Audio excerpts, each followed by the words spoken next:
People often say that being around me is exhausting because I am a whirlwind of topics, comments, ideas, and adventure. I don't stop, and I can only imagine how exhausting it is to be near me because I am intense and have a well-informed opinion on nearly everything, which can certainly be annoying.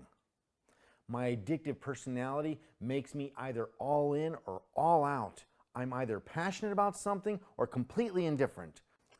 Upon wakefulness, my mind is in mid-thought already and in full gear by the time I'm actually conscious. In spite of an overachieving mind, I sleep well after spending years training myself to do so.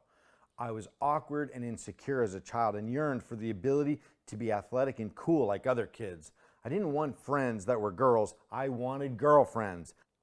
This motivated me to lift weights, swim, and run in my youth, and as an adult, I exercise often and have put in double time to develop agility to play sports.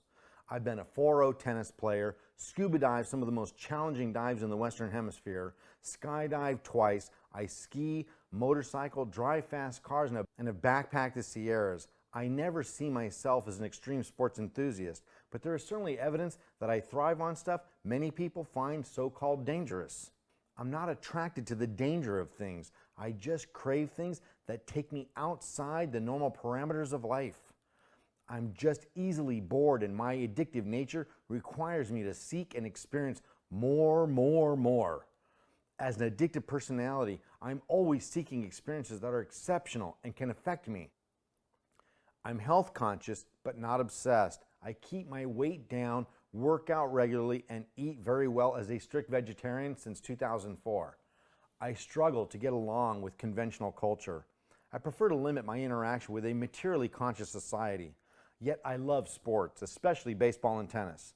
I coached youth sports for years and have enjoyed the honor of being a single father since my son was 6 months old. I like to travel. I don't care much for tourist sites or attractions. I was within 30 kilometers of the Taj Mahal 5 times before I went to it. When I finally did, I thought it was just okay, but spent many days touring spiritual sites that are little more than caverns and barely on the map temples. I choose to tour nearly unheard of sites that have historical meaning to me. I've been to 13 countries. On a 3-day layover in London, I rented a car and spontaneously drove to Bath, Windsor, and Stonehenge. Did you know they drive on the wrong side of the road? I detoured once through Switzerland and went to CERN, the world's headquarters for physics research. Tours are reserved months in advance, but I squeaked in on persistence.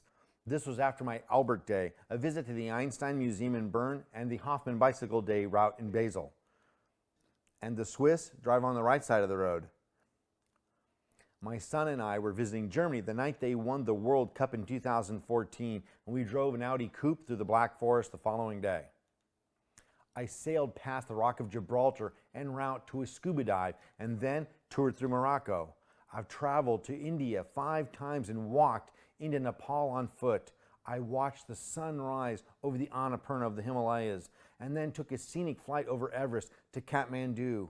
We toured the 4 Buddha Tirths, the landmark spots that he was born, enlightened, gave his first teaching, and where his final moments were. I've boated upon the river Ganges and spent many nights in ashrams in remote countrysides of India. I've traveled throughout the U.S. too. Halloween is my favorite celebration. I love those Halloween haunts and have been on spectacular ones in Chicago, Ohio, Washington, all over LA, and spent 2001 Halloween in New York, taking in some Broadway, the opera, the symphony, and the historical Game 4 World Series, the first World Series ever played on Halloween. I've traveled Boston, Amish country in Pennsylvania, and had lobster salad sandwiches in Maine. San Francisco is a place I know well enough not to need a map, and I've walked the streets of the hate, the tall buildings, trolleyed down California Street, and walked back up. And the second time I walked the Golden Gate Bridge, I had the shocking experience of seeing a suicide jumper. My girlfriend told the emergency techs I was a crisis counselor, and they asked me to talk her down, but she jumped just as I was let in through. I watched as this confused woman free-falled into the bay.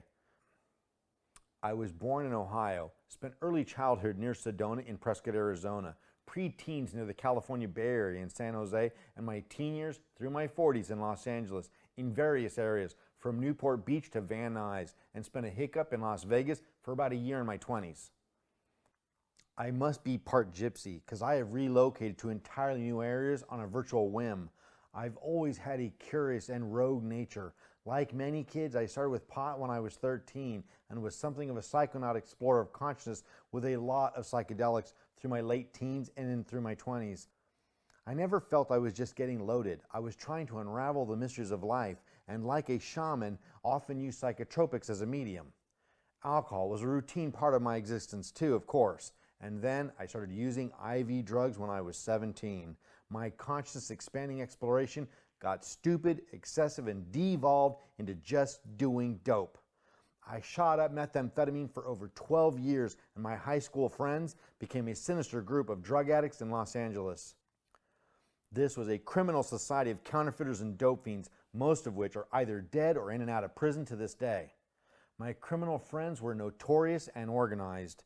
I'm a polydrug addict, having used anything and everything I was offered at one time or another, including a mysterious drug unknown outside of a very tightly knit drug culture. In spite of over 300 doses of LSD, countless other psychedelics, and the dark, completely useless abuse of hard narcotics like heroin, meth, and coke, I remained intelligent and sharp even during my using years. My outrageous and copious hard drug abuse notwithstanding, I've always remained self-sufficient and have lived independently with no assistance since I was 16. My drug addiction and severe abuse was well concealed. I worked, scraped by to pay rent, fuel a car, maintain a relationship, and honestly mostly appeared like a normie on the outside, though I was living a double life that was devouring me whole. I hit rock bottom as I fell in love with a baby boy who entered my life and deserved a good father. I thought I was saving his life, but he was in fact saving mine. I saw myself for the first time as I truly was, not a troubled young man and hardworking new father, but as a morally depraved dope fiend whose entire life could be erased. His arrival in my life was pivotal. I was willing to do and be anything just to know him, and I was ashamed for him to know me the way that I was.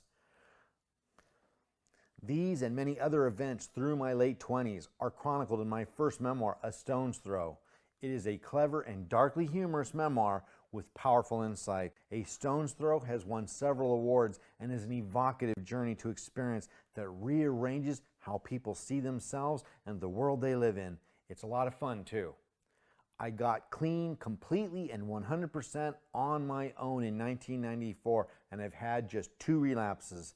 These relapses and the circumstances that cued and triggered them were bizarre and surreal enough to spurn a second memoir, Throwing Stones, A Ripple in Still Water.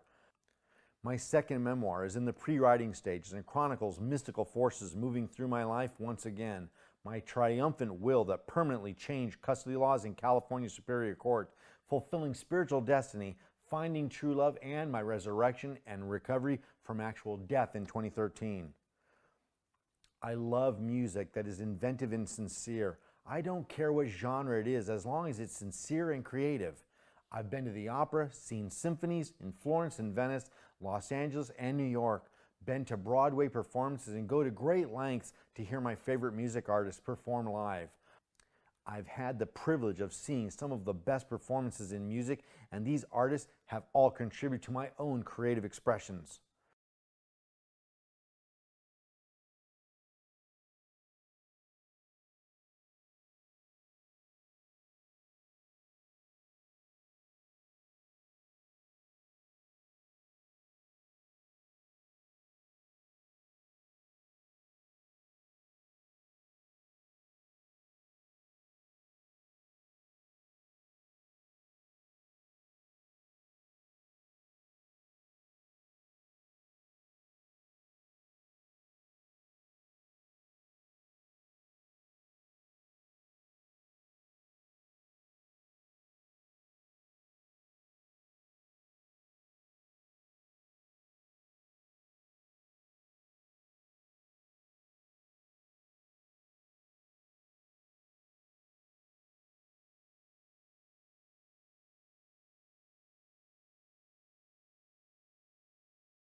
I drive a Subaru STI and ride a Piaggio MP3 500. I'm not a gearhead, but I need activities outside of my work to balance me out so I can remain passionate and motivated in my helping career.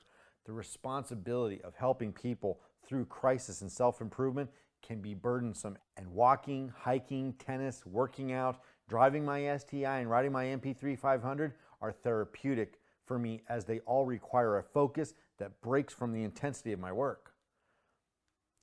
I can't stand inertia. Relaxing is not relaxing for me. Trying to relax is stressful for a mind as overthinking as mine is.